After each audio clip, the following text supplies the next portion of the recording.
देवासी की उत्पत्ति और इतिहास। रेबारी रायका, देवासी, देसाई या गोपालक के नाम से जानी जाती ये जाति राजपूत जाति में से उतरकर आई है, ऐसा कई विद्वानों का मानना है।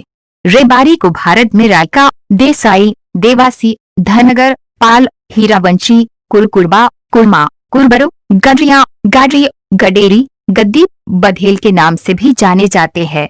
ये जाति भोली भाली और श्रद्धालु होने से देवों का वास इनमें रहता है या देव के वंशज होने से इन्हें देवासी के नाम से भी जाना जाता है। रेबारी शब्द मूल रेविद शब्द में से उतर कर आया है। रेवर यानी जो ढोर या पशु या गडर का टोला और पशुओं की टोले को रखता है उसे रेबाड़ी के नाम से पहचाना जाता है और बाद में अपभ्रंश हो जाने से ये शब्द रेबाड़ी हो गया। रेबाड़ी पूरे भारत में फैले हुए हैं, विशेष करके उत्तर पश्चिम और मध्य भारत में।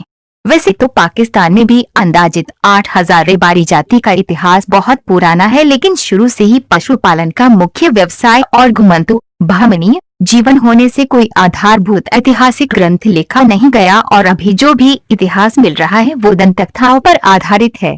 मानव बस्ती से हमेशा दूर रहने से रेबाड़ी समाज समय के साथ परिवर्तन नहीं ला सका है।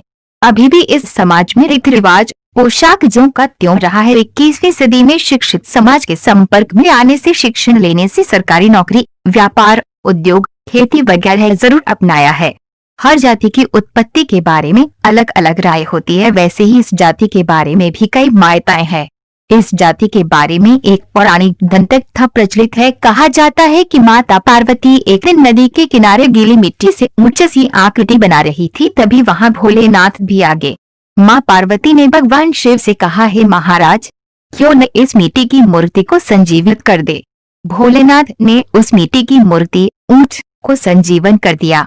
माँ पार्वती ऊंट को जीवित देखकर अति प्रसन्न हुई और भगवान शिव से कहा, हे महाराज, जिस प्रकार आपने मिट्टी की ऊंट को जीवित प्राणी के रूप में बदला है, उसी प्रकार आप ऊंट की रखवाली करने के लिए एक मनुष्य को भी बनाकर दिखलाओ। आपको पता है उसी समय भगवान शिव ने अपनी नजर दौड़ाई, सामने एक समला का पेड़ था। समला के पेड़ के छिलके से भगवान शिव ने एक मनुष्य को बनाया। समला के पेड़ से बना मनुष्य सामंत गोत्र शाख का रेबारी था। आज भी सामंत गोत्र रेबारी जाति में अग्रणीय है। रेबारी भगवान शिव का परम भगत था। शिव जी ने रेबारी को ऊंटों की टोलों के साथ भूलोक के लिए विदा किया।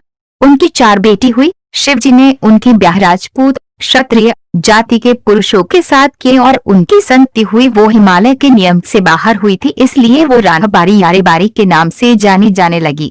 देवासी समाज की उत्पत्ति एक मान्यता के अनुसार मक्का मदीना के इलाकों में मोहम्मद पैगंबर साहब से पहले जो अराजकता फैली थी, जिनके कारण मूर्ति पूजा का विरोध होने लगा, उसके परिणाम से इस जाति का अपना धर्म बचाना मुश्किल होने लगा। तब अपने देवी देवताओं को पालकी में लेकर हिमालय के रास्ते से भारत में प्रवेश किया था। अभी भी कई रेबारी अपने देवी देवताओं को मूर्ति रूप प्रस्थापित नहीं करते, पालकी में ही रखते हैं।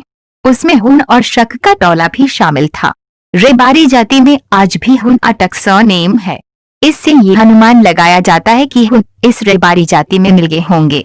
एक ऐसा मत भी है कि भगवान परशुराम ने पृथ्वी को 21 बार क्षत्रिय विहीन किया था, तब 133 क्षत्रियों ने परशुराम के डर से क्षत्रिय धर्म छोड़कर पशुपालन का काम स्वीकार लिया, इसलिए वो वेहोतर के नाम से जाने जाने लगे। विसोतर या वेहोतर का अर्थ 20 + 100 + 13 मतलब विसोतर यानी 133 गोत्र। रेबारी जाति का मुख्य व्यवसाय पशुपालन होने के बाद भी महाभारत युग से मध्य राजपूत युग तक राजा महाराजाओं के गुप्त संदेश पहुंचाने का काम तथा बहन पुत्री और पुत्रवधुओं को लाने या छोड़ने जाने हेतु अति विश्वास पूर्वक रेबारी का उपयोग ही किया जाता था। ऐसी कई घटनाएं इतिहास के पन्नों में दर्ज है। पांडवों के पास कई लोग होने के पश्चात भी महाभारत के युद्ध के समय विराट नगरी के हस्तिनापुर एक रात में सांढली ऊंट पर 450 मील 450 मील की दूरी तय कर गांडीवधारी अर्जुन की पुत्रवधु उत्तरा को सही सलामत पहुंचाने वाला रत्नो रेबारी था।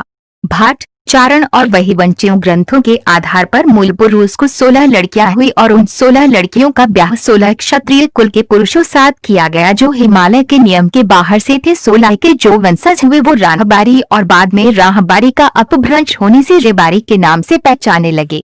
बाद में 16 की जो संतान हुई वो 133 शाखा में बिखर गई जो विशोत्तर नाथ यानी 120 और 13 से जानी गई।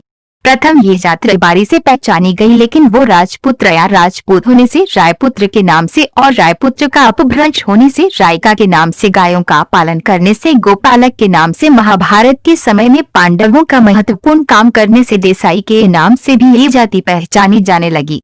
पौराणिक बातों में जो भी हो, किंतु इस जाति का मूल वतन एशिया माइनर रहा होगा, जहाँ से आर्य भारत भूमि में आए थे। आर्यों का मुख्य व्यवसाय पशुपालन था और रेबारी का मुख्य व्यवसाय आज भी पशुपालन है। इसलिए ये अनुमान लगाया जाता है कि आर्यों के साथ ये जाति भारत में आई होगी।